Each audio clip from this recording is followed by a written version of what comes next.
BK nursery primary பள்ளியில் திருக்குறள் பயிலரங்கம் கூட்டம் நடைபெற்றது. தமிழ்நாடு அரசு தமிழ் வளர்ச்சித்துறையின் திருக்குறள் திருப்பணிகள் திட்டத்தின் கீழ் நெல்லை நகரம் BK தொடக்கப்பள்ளியில் திருக்குறள் பயிலரங்க கூட்டம் நடைபெற்றது. கூட்டத்திற்கு பயிலரங்க குழு தலைவரும் பதிப்பாசிரியருமான கவிஞர் பாப்பாக்குடி இரா செல்வமணி தலைமை தாங்கினார். அவர் பேசும்போது, குறள் நெறி கருத்துக்களை அனைத்து தரப்பு மக்களிடமும் கொண்டு செல்வதற்காக தமிழ்நாடு அரசு நல்ல முயற்சி எடுத்து திருக்குறள் திருப்பணிகள் திட்டத்தை தொடங்கியிருக்கிறது.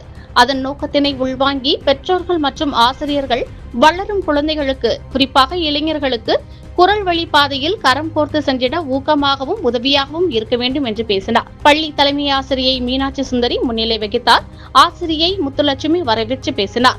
பள்ளி நிர்வாக குழு தலைவர் முத்துக்குமார், செயலாளர் சின்னத்தம்பி, நல்லாசிரியை ராமலட்சுமி ஆகியோர் வாழ்த்தி பேசினர். வெல்லும் சொல் இன்மையிடத்து என்னும் தலைப்பில் கவிஞர் ஜெயபாலனும், கற்றனை தூரும் அறிவு என்னும் தலைப்பில் கவிஞர் காந்திமதி வேலனும் பயிலரங்க உரையாற்றினர். ஆசிரியை இந்து நன்றி கூறினார்.